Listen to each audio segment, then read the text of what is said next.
میں نے نہیں آ کے لاہور انتخاب کیا بلکہ انہوں نے آپ کا انتخاب کیا. رہبر کرتے رہتے ہو تو ملاقات ہوتی نہیں آپ کی. تو میں نے انہیں کہا کہ یہ جو رہبر کرتا ہوں تو یہ تو ملاقات کی بنیاد پر تو نہیں ہے, یہ تو ایک فریضہ ہے ہمارا. میں ہمیشہ اس دن کی آرزو میں ہوں کہ کوئی ایسا دن ہے کہ جب پاکستان میں کچھ ہو اور دنیا خوشی منائے اس کی. آئنسٹائن کی فزکس دیکھیں, دیگر سے دوسروں سے منفرد ہے, کیوں کہ آئنسٹائن کی فزکس کی بنیاد فلسفہ ہے. عشق اردو میں یا پاکستان میں شہوت کے معنی میں بالکل لیا جاتا ہے. نر اور مادہ میں تو عشق نہیں ہو سکتا کبھی بھی. صحیح. نر اور مادہ میں ہمیشہ شہوت ہے. باقی پہلوؤں سے باقی ساری دنیا سے بہتر قوم ہے پاکستانی. شعور کو ہٹا کر اگر دیکھیں ہر حوالے سے بہت ہر حوالے سے بہترین ہے.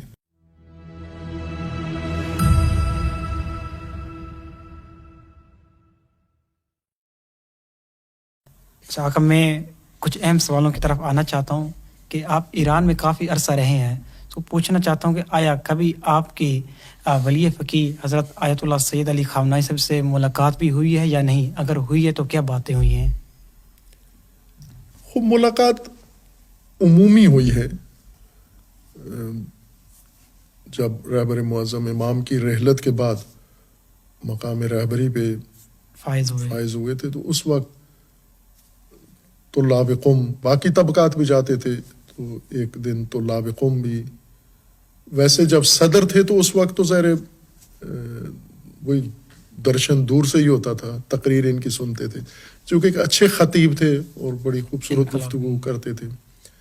اچھے خطباء میں سے, ایران کے ٹاپ کے خطیبوں میں سے تھے. تو بڑی دلچسپی سے سارے سنتے تھے, ہم بھی سنتے تھے. کبھی قم آتے تھے اور ان کی تقریر سنتے تھے. پھر رہبری کے بعد پہلی دفعہ جب طلاب قم سارے گئے تو ہم بھی ان کے ساتھ گئے وہاں. وہی ایک پھر اس کے بعد ایک اور دفعہ توفیق ہوئی جب یہاں سے کچھ پاکستانی اور دیگر ہمارے دوستان تھے, وہ بھی عمومی ملاقات تھی, ان کی تقریر تھی اور اس میں عمومی ملاقات اس میں جانا تھا. تو یہی ہوا. اس طرح شخصی ملاقات قربت سے. میں ایک دفعہ پاکستان سے باہر تبلیغ کے لیے جا رہا تھا تو یہی سوال آپ والا مجھ سے, اس وقت قم نہیں تھا, وہاں سے کسی جوان نے, بڑے انقلابی جوان نے مجھ سے پوچھا. وہ مجھے ایک شہر سے دوسرے شہر گاڑی پہ بٹھا کے لے جا رہے تھے مجلس کے لیے, اور وہ ہائی وے تھی بڑی کھلی چوڑی اور سپیڈ میں سفر کر رہے تھے. تو راستے میں میں ان کی پچھلی سیٹ پہ بیٹھا ہوا تھا, وہ آگے ڈرائیو کر رہے تھے, ان کے ساتھ کوئی اور بندہ تھا. تو انہوں نے باتیں مجھ سے ہی کر رہے تھے, شیشے میں مجھے دیکھتے تھے پیچھے. تو انہوں نے چلتے چلتے مجھ سے سوال کیا کہ رہبر معظم سے آپ کتنی آپ کی ملاقات ہوتی ہے؟ تو میں نے کہا کہ یہی بتایا ایک دفعہ. اس وقت ایک دفعہ ہوئی تھی, دوسری بعد میں ہوئی تھی عمومی ملاقات. میں نے کہا اس طرح ایک ہوئی ہے. اور تو وہ بڑے معنی خیز انداز میں وہ کہنے لگے کہ ہمیں آپ اس قابل نہیں سمجھتے, قابل اعتماد نہیں سمجھتے کہ ہمیں بتائیں کہ آپ کی ملاقاتیں کیسے ہوتی ہیں. تو میں نے کہا یہ صحیح بات بتائی ہے میں نے آپ کو, یہی ملاقات تھی پہلی اور آخری. تو انہوں نے ایک دم بریک مار دی سپیڈ میں جاتی گاڑی کو. وہ بہت انقلابی بھی تھے, تو میں سمجھا کہ ان کو بہت ناگوار گزر گیا یہ بات میری, کہ میری تو ملاقات ہی نہیں ہوتی ان سے. تو یہ تو ابھی مجھے یہیں پہ کہیں گاڑی سے اتار نہ دے غصے میں. تو گاڑی روک کے مجھے پیچھے مڑ کے کہتے ہیں کہ آپ ادھر ممبر پہ اسٹیج پہ ہر جگہ رہبر کرتے رہتے ہو تو ملاقات ہوتی نہیں آپ کی. تو میں نے انہیں کہا کہ یہ جو رہبر کرتا ہوں تو یہ تو ملاقات کی بنیاد پر تو نہیں ہے, یہ تو ایک فریضہ ہے ہمارا اس نظام کی تشریح اور رہبری سے لوگوں کو مربوط کرنے کے لیے. تو میں نے ان سے کہا کہ آپ بتاؤ کہ امام حسین علیہ السلام سے میری کتنی ملاقاتیں ہو چکی ہیں؟ تو کہتے ہیں نہیں ہوئی ہے. تو میں نے کہا میں تو ممبر پہ سارا پوری مجلس میں حسین کرتا رہتا. صحیح. تو وہاں آپ کے ذہن میں یہ سوال نہیں اٹھتا کہ امام حسین سے ملے بغیر اتنا نام کیوں امام حسین کا لیتے ہیں؟ تو وہ دین ہے ہمارا, کمال میں ایمان ہے ہمارا, وہ کسی ملاقات کا نتیجہ نہیں ہے، نہیں ہے. وہ تربیت و تعلیم و ایمان و اعتقاد کا نتیجہ ہے. ظاہر ہے کہ ہمیں شوق تو بہت ہے کہ ہم ملیں، زیارت کریں، موقع ملے، لیکن ظاہر ہے جب وہاں تھے ہم تو جو ہمیں چیز ان کی رہنمائی چاہیے ہوتی تھی وہ ہمیں میسر ہو ان کی جاتا ہے. عمومی گفتگو، تقاریر، ان کے بیانات سے مل جاتی تھی، اور یہی چاہیے ہوتا تھا ہمیں. اور ظاہر ہے اب قریب جانا، تصویر بنانا یا ملاقات کرنا وہ ہر ایک کا شوق ہوتا ہے، ہمارا بھی تھا اور ہے بھی. اللہ توفیق دے. انشاءاللہ. آقا جان، آپ کے ساتھ کئی علماء اور کئی افراد شدید اختلاف رکھتے ہیں، یہاں تک کہ بغض بھی رکھتے ہیں، تو آیا آپ ان کے متعلق کیا کہنا چاہیں گے؟ ان کو حق بنتا ہے، ظاہر ہے وہ علماء ہیں، شخصیات ہیں، صاحب رائے ہیں، اور پسند ناپسند، حب و بغض ہر انسان کے اندر ہے، ان کے اندر بھی ہے. اب ان کے پاس ہوں گے دلائل، وجوہات اس کی. آقا جان، آپ نے پاکستان میں آ کر ایک بہت بڑا انقلابی سفر کیا. ظاہر سی بات ہے اس سفر میں آپ کے ساتھ کئی لوگ آئے اور کئی لوگ چلے گئے. جو لوگ چلے جاتے ہیں آپ کو چھوڑ کر، آیا آپ کو ان کے متعلق دکھ بھی ہوتا ہے یا نہیں، اور آپ ان کے متعلق کیا کہنا پسند کریں گے؟ ظاہر ہے ایک ساتھیوں کے بارے میں انسان کا احساس تو ہوتا ہے. کل تک آپ ایک کے دوست ہیں، آج نہیں ہیں، تو وہ تو عطمن احساس ہوتا ہے آدمی کا. لیکن چونکہ یہ کوئی اس طرح کا سفر نہیں ہے، اگر یہ مفادات کا سفر ہوتا، اگر یہ کوئی اور بنیاد ہوتی سفر کی، پھر تو احساس شدید ہوتا ہے اور قلہ شکوہ سب ہوتا ہے، دکھ ہوتا ہے کہ مثلا یہ ہمارے ساتھ تھے تو چھوڑ چلے. ہمیں یہ فائدہ مل رہا تھا، اب چھوڑ کے چلے گئے، ہمیں یہ نقصان ہو رہا ہے، پھر تو ہوتا ہے. لیکن جب آپ یہ سوچتے ہیں کہ یہ ایک سفر ہے جو ہم نے اللہ کی ذات کے لیے اور اپنے ایمان اعتقاد کی بنیاد پر شروع کیا ہے، یہ دو صورتیں ہو سکتی. آپ اکیلے بھی اس سفر کو ہو سکتے ہیں طے کریں، کر سکتے ہیں. یا سب کے ساتھ مل کر بھی کریں. سب کے ساتھ مل کر کریں تو بھی یہی سفر ہے، اکیلے کرنا ہے تو بھی یہی سفر ہے. تو اس لیے جب انسان کا بھروسہ نہیں ہوتا، ایک تو ہے نا کہ مثلا آپ میرے ساتھ ہیں اور میں آپ پر بھروسہ کر کے یہ کام کر رہا ہوں، پھر آپ ہٹ جاتے ہیں، تو وہاں پر میں پریشان ہو جاتا ہوں کہ جس پر میرا بھروسہ تھا وہ تو ہٹ کے سائڈ پہ ہو گیا ہے، اب میں کیا کروں. پھر پریشان ہوتا ہے انسان.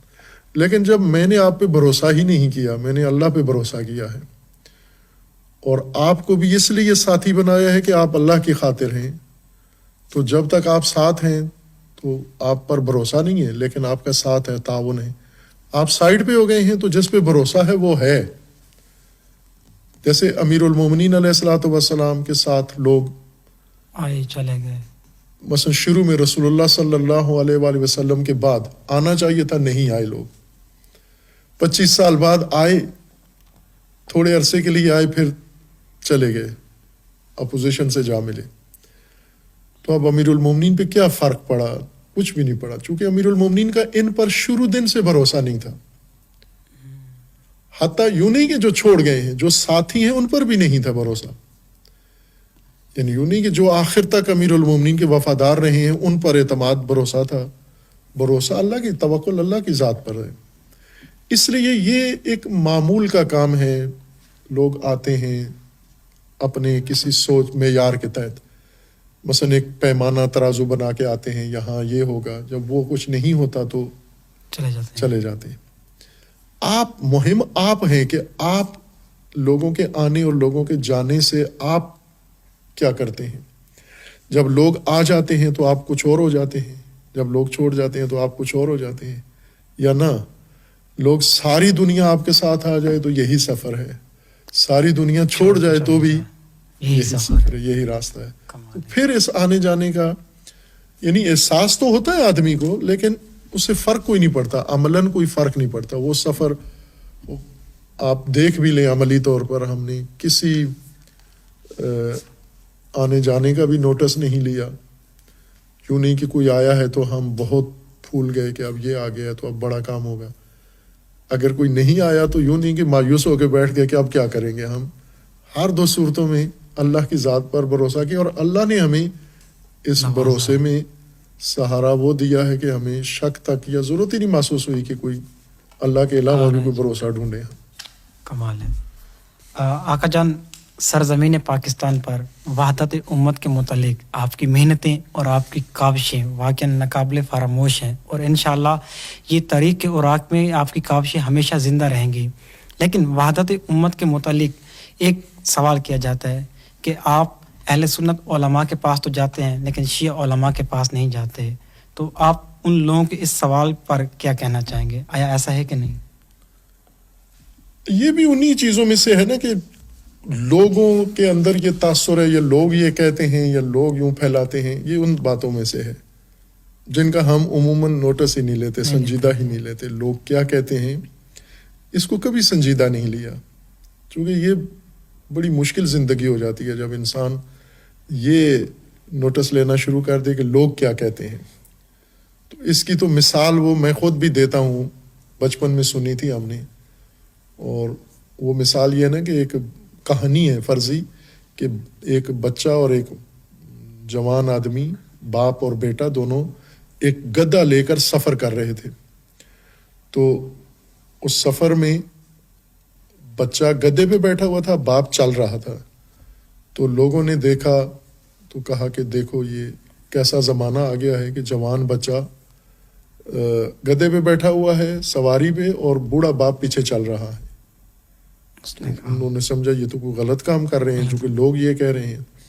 تو انہوں نے بچہ اتر کے چلنا شروع ہو گیا، باپ بیٹھ گیا گدھے پر. تو تھوڑا سا آگے گئے تو لوگوں نے کہا یہ دیکھو کیسا زمانہ آ گیا ہے، معصوم بچہ چھوٹا سا چل رہا ہے اور یہ گبرو گدھے پہ بیٹھا ہوا ہے.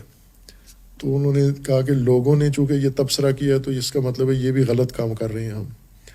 تو دونوں گدھے پہ بیٹھ گئے. تو آگے گئے تو لوگوں نے کہا کہ دیکھو کیسے ظالم لوگ ہیں، بے زبان گدھے پہ دونوں چڑھ کے بیٹھ گئے ہیں یہ. اور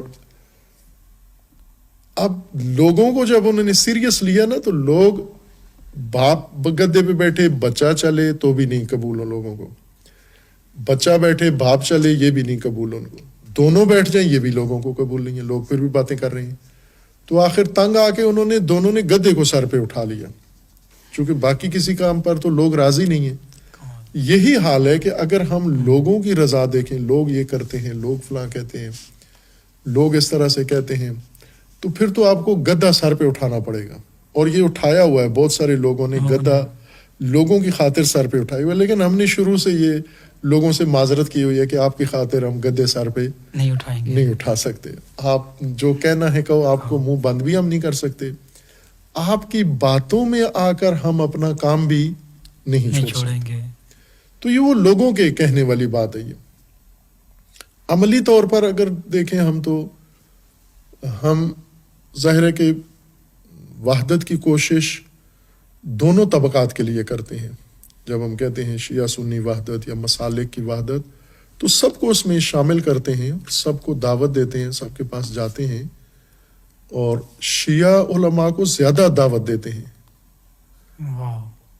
شیعہ کو زیادہ دعوت دیتے ہیں، اور سال میں 4-5 مرتبہ ہم پورے ملک میں تمام شیعہ چھوٹے بڑے علماء، پیش نمازوں سے لے کے بڑے معروف قائدین تک سب کو دعوت دیتے ہیں. یعنی یوں نہیں کہ ہم نہیں ان کو دعوت دیتے یا ہم انہیں شامل نہیں کرتے. جب ہم اہل سنت کو اتنا احترام کرتے ہیں، دعوت دیتے ہیں، اور وہ آتے بھی ہیں، بعض نہیں بھی آتے، ادھر بھی ان کو اتنا ہی احترام، بار بار دعوت دیتے ہیں، نہیں بھی آتے ہم پھر اگلی دفعہ دعوت دے دیتے ہیں. تو یہ تو ایک فریضہ ہے ہمارا، انجام دیں گے ہم. ان کے رویے سے اس کو مشروط نہیں کیا ہوا ہم نے، ہم اس طرح پھر بھی دعوت دیتے رہیں گے. ان کو وہ ان کی مرضی ہے، آئیں نہ آئیں. تو ظاہر ہے اب تو بہت کچھ واضح ہو گیا ہے لوگوں کے لیے، لیکن یہ بھی لوگوں کی بنائی ہوئی بات ہے نا کہ آپ اہل سنت کو دعوت دیتے ہیں، شیعہ کو نہیں دیتے. شیعہ کو تو زیادہ دعوت دیتے ہیں ہم ان کو. صحیح. لیکن آگے ظرفیت انسان کی ہوتی ہے کہ وہ کون اس دعوت کو کس تناظر میں لیتے ہیں، اس دعوت کو اپنے لیے ایک سعادت سمجھتے ہیں یا اپنے لیے عیب سمجھتے ہیں.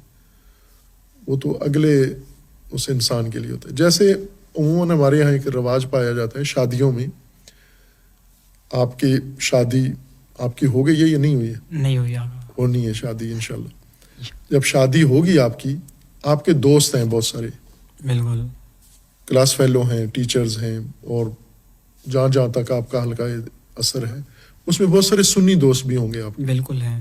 مختلف مسالک سے تعلق رکھنے والے ہوں گے، کولیگز ہوں گے آپ کے، اسٹوڈنٹس ہوں گے، ٹیچرز ہوں گے.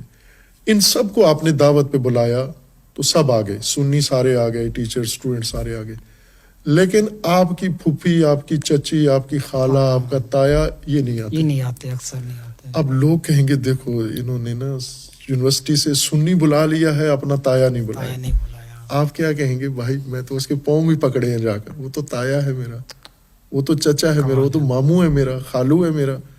لیکن ہمیشہ ایسے ہوتا ہے کہ شادیوں کے موقعوں پر جو دور لوگ ہیں وہ احترام سمجھتے ہیں. مثلا ان کی مصروفیت بھی ہو، وہ کہتے ہیں نہیں انہوں نے شادی پہ، اون صاحب نے شادی پہ بلایا، حتمن جانا ہے میں نے.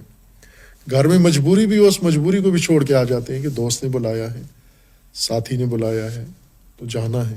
لیکن یہ کسی چیز کو بہانہ بنا کے روٹ کے بیٹھ جاتے ہیں شادی کے موقع پہ، نہیں آنا احتجاج. اور اکثر آپ نے دیکھا ہوگا تو یہ ہماری تہذیب کا حصہ ہے، یہ تہذیب کا حصہ کہ یہ تائے ہمارے جو علماء ہیں یہ نہیں آتے ہیں، یہ روٹ جاتے ہیں جب ان کو ہم بلاتے ہیں. آقا جان پوچھنا چاہتا ہوں کہ سرزمین پاکستان کے جوانوں پر آپ کو کیا امیدیں وابستہ ہیں اور آپ انہیں کیا نصیحت کرنا چاہیں گے؟ امیدیں تو بہت ہیں ان سے کہ ان کو بہت کچھ کرنا ہے اور کرنا چاہیے. سب سے بڑی امید تو ان سے یہ ہے کہ یہ سنجیدگی اختیار کریں. دعا بھی ہم کرتے ہیں ان کے لیے، کوشش بھی کرتے ہیں ان میں سنجیدگی منتقل کرنے کے لیے، اور بیداری، شعور دینے کی اپنے تئیں جتنی توفیق اللہ نے دی ہے وہ کوشش کرتے ہیں. اسی امید پر کرتے ہیں کہ یہ زرخیز مٹی ہے، علامہ اقبال کے بقول، اگر اس میں نم ہو یعنی شعور آ جائے تو یہ بہت کچھ کر سکتے ہیں. بے شعوری کے عالم میں ظاہر انسان بیکار ہوتا ہے، مردے جیسا ہوتا ہے، کچھ بھی نہیں کر سکتا. تو ہماری یہی کوشش ہے کہ بنیادی طور پر ان میں شعور آ جائے، آگاہی آ جائے، پہچان آ جائے، خود ہی ان کی جاگ جائے تو پھر یہ بہت کچھ کر سکتے ہیں. اور یہ میرا اعتقاد ہے کہ یہ باقی پہلوؤں سے، باقی ساری دنیا سے بہتر قوم ہے پاکستانی. شعور کو ہٹا کر اگر دیکھیں ہر حوالے سے، بہت ہر حوالے سے بہترین ہے. محنت کو، جذبہ ان میں بہت ہے، اخلاص ان میں بہت ہے، قربانی کا جذبہ ہے، ہر پہلو سے بہت آئیڈیل ہے. شعور میں آ کر مار کھا جاتے ہیں، یہاں پر ہم پیچھے رہ جاتے ہیں. تو یہ نمی اگر آ جائے، یہ رطوبت ان میں شعور والی، تو یہ بہت کچھ کر سکتے ہیں. صحیح. آقا جان آپ اپنی زندگی کا سب سے اچھا دوست کس کو کہیں گے؟ میں تو اچھا دوست اسی کو کہوں گا کہ اچھا دوست وہ نہیں ہے جو میرے ساتھ آ جائے، مجھے پسند کرتا ہو. اچھا دوست وہ ہے کہ جو یہ راہ ہے، دین کی راہ، حقیقی دین اور انقلابی سوچ جو رکھتا ہے، بے شک جہاں بھی ہے ہمارے ساتھ ہے. یعنی تو میں اس کو اپنا اچھا دوست ہی سمجھتا ہوں. وہ دنیا میں جہاں بھی ہے وہ میرا دوست ہے. رسول اللہ کے بارے میں مولا رومی کا یہ شعر ہے نا، اویس قرنی، معروف شخصیت، کہ انہوں نے رسول اللہ کو دیکھا نہیں تھا، لیکن رسول اللہ ہمیشہ کہتے تھے میرا بہترین دوست اویس قرنی، جبکہ زندگی میں ملاقات نہیں ہوئی. تو وہ مولا رومی نے اس کو زیادہ خوبصورتی سے بیان کیا ہے. مولا رومی ہے یا کوئی اور شاعر ہے، اب میرے ذہن میں نہیں ہے، شاید کوئی اور ہے، کہ انہوں نے یہ کہا ہے کہ رسول اللہ نے کہ اگر تو یمن میں ہے لیکن میرے ساتھ ہے تو یوں سمجھ کہ تو یمن میں نہیں بلکہ میرے ساتھ ہے. اور اگر تو میرے ساتھ ہے یعنی جسمانی طور پر میرے ارد گرد ہے لیکن دل تیرا میرے ساتھ نہیں ہے تو مدینہ میں ہی، تو یوں سمجھ تو یمن میں ہے تو مدینہ میں نہیں ہے. تو ممکن ہے کچھ لوگ ہمارے بہت جڑے ہوئے، ہمارے ساتھ رشتہ ہو، ہمارے ساتھ کوئی تعلق ہو، لیکن اس راہ پر نہیں ہے. تو ظاہر ایک انہیں نہیں ہم آئیڈیل دوست یا ساتھی کہہ سکتے. آئیڈیل ساتھی وہ ہیں جو جہاں بھی ہوں اس راہ کے اوپر، اور اس راہ کو آگے بڑھا رہے ہیں، خود بڑھ رہے ہیں آگے اور لوگوں کو یہی راستہ دکھا رہے ہیں. آقا جان آپ کی زندگی کی ایسی کون سی آرزو ہیں جو ابھی تک پوری نہ ہوئی ہو؟ بہت ساری ہیں. سب سے بڑی یہی ہے کہ میری ایک بڑی آرزو شروع سے یہ ہے کہ پاکستان بھی، پاکستانی قوم، پاکستانی جوان، پاکستانی ملت، خواتین، مرد، عورتیں، سب یہ دنیا میں ان کو وہ مقام مل جائے جو ان کے شایان نشان ہے. یہ بڑی آرزو ہے کہ یہ پیچھے چلنے والی قوم نہ ہو، یہ ملازمتوں کے لیے در در خود پھرنے والی قوم نہ ہو، یہ باوقار قوم ہو، یہ باعزت قوم ہو، اس کا ایک نام ہو، اس کی تعظیم ہو دنیا میں، اس کی ایک پہچان ہو. میں ہمیشہ یہ کہتا ہوں، میری ایک آرزو یہ ہے کہ جیسے آج حماس کو کوئی کامیابی ہوتی ہے ہم یہاں خوشی مناتے ہیں، حزب اللہ کو کوئی کامیابی ہوتی ہے ہم یہاں خوشی مناتے ہیں، ایران کو کوئی کامیابی ہوتی ہے ہم یہاں خوشی مناتے ہیں. میں ہمیشہ اس دن کی آرزو میں ہوں کہ کوئی ایسا دن ہے کہ جب پاکستان میں کچھ ہو اور دنیا خوشی منائے اس کی. یہ دن دیکھنا چاہتا ہوں، یہ میری بڑی آرزو ہے. کوئی کام پاکستان میں ایسا ہو ساری دنیا خوشی منائے، جشن منائے اور مبارکباد دیں کہ پاکستانیوں نے بھی یہ کام کر کے دکھایا ہے. ہم دنیا کی ساری خوشیوں میں سب کے ساتھ شریک ہیں، لیکن ہم دنیا کو اپنے ساتھ کسی خوشی میں شریک نہیں کر رہے. ہمیشہ افسوسناک چیزیں یہاں سے باہر جاتی ہیں.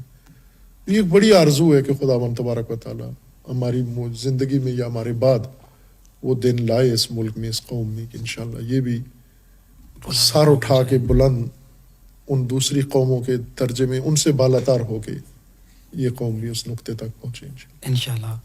آقا، علماء کے طبقے میں آپ پر ایک مجہول اٹھایا جاتا ہے کہ آپ عصمت آدم کے قائل نہیں ہیں، تو آپ ان کے متعلق یا اس موضوع پہ کیا کہنا چاہیں گے؟ اب ظاہر ہے کہ علماء کہتے ہیں تو علماء جواب دینا اس چیز کا، کہ اگر تو میں یہ بات کہتا ہوں تو پھر مجھے یہ جواب دینا. جب علماء یہ بات کرتے ہیں میرے بارے میں تو علماء کو جواب دینا چاہیے کہ کیوں کرتے ہیں یہ بات، کیا ثبوت ہے ان کے پاس، کیا دلیل ہے ان کے پاس. اب اگر علماء یا غیر علماء میرے بارے میں اور بہت کچھ کہتے ہیں تو میں ہر چیز مجھ پر واجب ہو جاتی ہے ثابت کرنا یا وضاحت کرنا. مثلا کوئی شخص ہے مجھ پہ تہمت لگاتا ہے تو لوگ آ کے مجھے کہیں جی کہ یہ، مثلا کوئی شخص آ کے مجھے کہتے ہیں آپ نے چوری کی ہے، علماء کہتے ہیں آپ نے چوری کی ہے، تو اب میرے پاس آ جائے میڈیا یا آپ لوگ، جی آپ بتائیں کیوں چوری کی ہے آپ نے. یہ جو کہہ رہا ہے اس کا فریضہ بند ہے، اس کے پاس جانا چاہیے کہ آپ کس دلیل سے یہ بات کرتے ہو آپ. کیونکہ ہم نے جو کچھ کیا ہے، کم ہوں گے ایسے افراد. میں نے شروع سے اس بات کو اہمیت دے کے کیا ہے، تبلیغ آغاز طالب علمی کے زمانے سے، کہ جو مجلس پڑھی ہے اس کو ریکارڈ بھی کیا ہے ساتھ ہم نے، بالکل، اور سب کچھ موجود ہے. یعنی کوئی بات ایسی نہیں ہے جو میں نے مجلس میں، گفتگو میں، کسی جگہ درس میں کی ہو اور وہ ریکارڈ ہو کے لوگوں کے سامنے نہ آئی ہو. نہیں. تو جس آدمی کے اتنے ثبوت ہیں، اسرار ہیں، آثار ہیں، آئیڈیو میں ہیں، ویڈیو میں ہیں، کتابی شکلیں ہیں، ہماری تقریباً کو 50-60 کے قریب تو کتابیں چھپی ہوئی ہیں، تو یہ ثبوت ہے نا سارے. تو ہمیں تو اس وقت کوئی پوچھے کہ جب ان میں کوئی چیز ان کو ملے. اب لوگوں کے کلپس میں، لوگوں کے تبصروں میں، لوگوں کے میسج میں آتا ہے، پھر ہم اس کے تو ہم ذمہ دار نہیں، ہم جواب دیں اس کے، وہ لوگ جواب دیں جو کرتے ہیں. بس چند ایک سوال رہ گئے ہیں کہ آپ کو ملکی اور غیر ملکی سطح پر کن کن اعزازات سے نوازا گیا ہے؟ ملکی سطح پر تو جن اعزازات سے نوازا گیا ہے وہ ایک تو یہ ہے کہ یہ شیعہ نہیں ہے، بلکہ دوسرا اعزاز جو ملکی سطح پر نوازا گیا کہ یہ سید نہیں ہے. اور بہت سارے اس طرح کے اعزازات ہیں جو ملکی سطح پہ. عالمی سطح پہ جو اعزازات سے نوازا گیا ہے وہ کچھ امریکی چینلز ہیں، کچھ اسرائیل کے ہیں جنہوں نے باقاعدہ اپنی کہ یہ ایران کے ایجنٹ ہیں. یہ یا ملکی سطح پہ جو اعزاز سے نوازا گیا کہ ان کے پاس پیسہ کہاں سے آتا ہے، تو وہ اپنے تئیں انداز. یہی اعزازات ہیں جو ہمیں ملے ہیں ابھی تک. آقا جان، آپ کی شخصیت پر آیا کسی ادارے میں پہلے بھی کوئی تحقیقی یا پھر آپ کی فکری یعنی کہ جہاں پر کام ہو چکا ہے یا نہیں ہوا؟ کچھ میرے علم میں ہے، یعنی لوگوں نہیں بتایا. کچھ تھیسز ہیں میرے خیال میں، ایک جرمنی میں لکھا گیا ہے ظاہراً، امریکہ میں کچھ یونیورسٹیز کے اندر یہ پاکستان کے حوالے سے ہوا ہے. ایک تو مستقل ہوا ہے ہمارے ہی کسی موضوع پر، خواتین کے متعلق، جو میری کتاب تھی مقام زن در نظام ولایت، اس کے اوپر ایک ریسرچ ہوئی ہے کسی یونیورسٹی نے کی ہے. جیسا اب میرے چونکہ ان چیزوں میں زیادہ میں رجحان نہیں رکھتا تو وہ میرے پاس نہیں ہے، لیکن دوسروں کے پاس ہیں ثبوت کیے کہ کوئی ایک میرے خیال میں پی ایچ ڈی کا تھیسز ہے، ایک ایم فل کا ہے، اس طرح یہ ہوا ہے یہ کام. پاکستان میں ایک ایم فل کا ایک مولانا اہل سنت کے ہیں، انہوں نے وحدت کے موضوع پر، وحدت امت تاریخی مطالبہ کے نام سے اس ہماری کتاب پر انہوں نے کیا ہے. لیکن چونکہ ہم خود بھی ان چیزوں کی پیگیری نہیں کرتے، کوئی اور بھی نہیں کر رہا، تو کچھ ہوا ہے کام. صحیح ہو گیا. آخری سوال ہے کہ جامعہ کے بنانے میں آپ نے لاہور کا ہی انتخاب کیوں کیا؟ دیگر شہر تو تھے، کراچی، اسلام آباد. ایسا نہیں ہے لاہور نے میرا انتخاب کیا، میں نے نہیں لاہور انتخاب کیا. چونکہ اس کی تاریخ یہ ہے جامعہ کی کہ تبلیغی میں کام کرتا تھا، سال میں 2 دفعہ تو آتمن پاکستان آ کے محرم، صفر اور ربیع الاول، یہ 3 مہینے مستقل پاکستان میں تبلیغ ہوتی تھی. محرم صفر عزا مجالس عزا ہوتی تھی، اور ربیع الاول وحدت کے لیے ہوتا تھا مخصوص. اور اس وقت اس طرح نہیں ہوتا تھا وحدت کا پروگرام مرکزی، بلکہ میں خود جاتا تھا مختلف شہروں میں، مختلف گاؤں قصبات میں، کسی دعوت کے بغیر خود ہی کسی جگہ چلے گئے، وہاں جا کر کسی آشنا سے کہا کہ یہاں شیعہ سنی سب کسی جگہ بلائیں، اکٹھے ہوں. وہ چھوٹے چھوٹے پروگرام ہوتے تھے اور بڑے حوصلہ افزا تھے. تو اس وقت سے یہ کام جاری تھا، اور انہی تبلیغی کاموں میں بہت سارے شہروں میں تبلیغی وقت زیادہ گزارا، جیسے کوئٹہ میں، کراچی میں میں نے زیادہ وقت ان 2 شہروں میں گزارا تھا. لاہور کو کم وقت دیا تھا. لاہور میں 1 آدھ عشرہ یا 5 ہو جاتا تھا، باقی زیادہ وقت دوسرے شہروں میں ہوتا تھا، پنڈی، اسلام آباد میں بھی اس طرح. تو لاہور کے کچھ مومنین تھے جنہوں نے مجلس سنی میری، گلبرگ میں ظاہراً مجلس تھی، تو انہوں نے سنی، اور مجلس کے بعد انہوں نے آپس میں یہ بات چیت کی کہ ان کی مجلس منفرد سی ہے، ذرا الگ تھلگ ہے، روٹین والی روایتی مجلس معمول کی جیسے ہوتی ہے ویسی نہیں ہے. اور ان لوگوں نے آپس میں یہ بات چیت کی کہ ان کی مجلس میں سنجیدگی ہے، اور ہمیں یہ لگتا ہے کہ مسائل کا راہ حل بھی ہے. تو انہوں نے مجھ سے وقت لیا کہ آپ اگر ٹائم دیں گے ہم آپ سے بات چیت کرنا چاہتے ہیں. تو ایک جگہ بیٹھے مختصر، تو اس میں انہوں نے یہ اظہار کیا کہ ہمیں آپ کی مجلس پسند آئی ہے، آپ کی مجلس ہمیں روایتی انداز سے مختلف نظر آئی ہے، اور آپ کی باتوں میں ہمیں رائے حل نظر آتا ہے.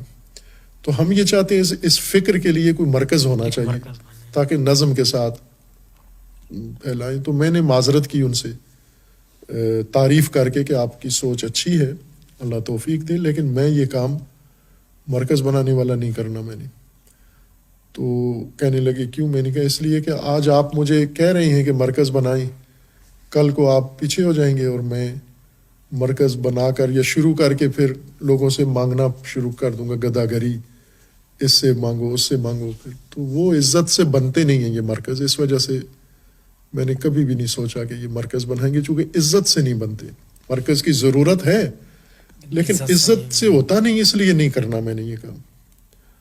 تو انہوں نے کہا کہ یہ ہم ذمہ داری لیتے ہیں اور آپ کو ایسا دن نہیں دیکھنا پڑے گا. بار کہ یہ بات کر کے انہوں نے اس کو چھوڑا نہیں. اس ملاقات سے تو ہم برخاست ہو گئے. پھر انہوں نے تسلسل کے ساتھ رابطہ رکھا، کوئی تقریباً 3 سال تک یہ دوست آپس میں بھی اور میرے ساتھ بھی رابطے میں تھے. تو پھر اس کے بعد ایک نتیجے پہ پہنچائے کہ ہم بنائیں گے. انہوں نے عہد قبول کیا کہ یہ سارا ذمہ داری ہماری ہوگی. اور اللہ نے ان کو توفیق دی اور کیا، انہوں نے اپنا عہد پورا کیا اور ابھی تک کیا ہے انہوں نے، اور یہ عظیم کام اللہ ان کو اجر عظیم دے. شروع کرنے والے تھے اور ابھی تک ہیں وہ کر رہے ہیں یہ سارا کام. تو اس طرح سے یعنی میں نے نہیں آ کے لاہور انتخاب کیا بلکہ انہوں نے آپ کا انتخاب کیا لاہور. انتخاب کر لیا، اور پھر ظاہر اتمام حجت ہو گئی ایک میرے اوپر. میں اس وقت پاکستان آنے کے لیے سوچا نہیں تھا ذہنی طور پر، صحیح. کچھ اور رہنا چاہتا تھا قم میں، مزید اپنا تعلیمی تحقیقی کام جاری رکھنا چاہتا تھا. لیکن جب اتمام حجت ہو گئی کہ یہ لوگ تیار ہیں تو پھر مجھے آنا پڑا یہاں پر. لیکن ہماری آرزو یہ ہے کہ اس جیسا ادارہ اللہ توفیق دے، میری قلبی آرزو ہے کہ پاکستان کے ہر ضلع میں کم از کم ایسا ادارہ بنائیں، قائم ہو انشاءاللہ. یونیورسٹی لیول کا، محروم علاقوں میں بھی اور غیر محروم علاقوں میں، سب میں اللہ توفیق دے تو بنائیں گے انشاءاللہ. انشاءاللہ. آقا میں معذرت بھی چاہوں گا، آپ کا کافی وقت لے چکا ہوں، لیکن صرف ایک اور سوال ہے جو میرے ذہن میں ہے، وہ یہ ہے کہ آپ ماشاءاللہ ایک اتنی بڑی انقلابی تحریک بھی چلا رہے ہیں اور بہت سارے ادارے بھی آپ کے زیر سایہ چل رہے ہیں. پوچھنا یہ چاہتا ہوں، آیا آپ نے متبادل کوئی ایسی شخصیت بھی تیار کی ہے کہ جو اللہ نہ کرے لیکن کل نفس ذائقۃ الموت، کہ آپ کے جانے کے بعد یہ تحریک کو اور ان اداروں کو چلائے؟ وہ میں نے پہلے عرض کیا ہے، ظاہر ہے یہ چیزیں سوچنے کی ہیں اور کرنی بھی چاہیے، لیکن کچھ چیزیں ہمارے سوچنے کی ہوتی ہیں، کچھ ہمارے سوچنے کی ہوتی ہیں، وہ اللہ کی تدبیر کا حصہ ہوتا ہے. ہمارا کام ہے اپنے حصے کا کام ہم کریں، اور انشاءاللہ ہم سے بہتر آئیں گے جو اس کو مزید آگے بڑھائیں گے اور سنبھالیں گے، چلائیں گے انشاءاللہ. تو اس بارے میں کوئی ایسا کھٹکا نہیں ہے وہ مجھے کہ بعد میں کیا ہوگا. اللہ نے انشاءاللہ بہت بہتر تدبیر ہوگی اللہ کی جانب سے. انشاءاللہ. وہ مزدوری والا کام اللہ نے ہم سے لے لیا ہے، اب آگے اس کو مدیریت والا کام اللہ نے دوسروں سے لے لینا ہے اور حتماً ہوں گے انشاءاللہ. بہت شکریہ آقا جان، آپ کے انتہائی ممنون اور مشکور ہیں کہ آپ نے اپنی قیمتی مصروفیات میں سے وقت دیا ہے، اور اللہ کے حضور ہم دعا گو ہیں کہ پروردگار عالم پاکستان کو بھی ان بحرانوں سے نجات دے، اور جو آپ کی آرزو ہے کہ پاکستان ایک بلند سطح پر جائے اور ایک بلند ملک بنے، اور انشاءاللہ خداوند متعال یہ بہت ہی جلد آپ کی آرزو پوری کرے گا. اللہ آپ کو بھی اپنے تعلیمی مقاصد میں، عملی مقاصد میں اللہ کامیابی عطا کرے، اور آپ بھی قابل تحسین ہے آپ کا یہ کام کہ آپ نے یہ موضوع چنا ہے علامہ اقبال کے حوالے سے، جو ہماری طالب علمانہ کوششیں کاوشیں تھیں، اور اس آپ کی کوشش کو بھی اللہ تعالیٰ اجر دے انشاءاللہ اور کامیابی دے انشاءاللہ. اور آپ جیسے دوسرے دوست آپ کے ذریعے سے انشاءاللہ ان فکر کی طرف آئیں انشاءاللہ. شکریہ. سامعین محترم، آپ کے بھی بے حد ممنون اور مشکور ہیں کہ آپ نے سماعت فرمایا، اور آج آپ نے استاد محترم سید جواد نقوی حفظ اللہ کی ہی زبان مبارک سے ان کی حالات زندگی سے روشناس ہوئے.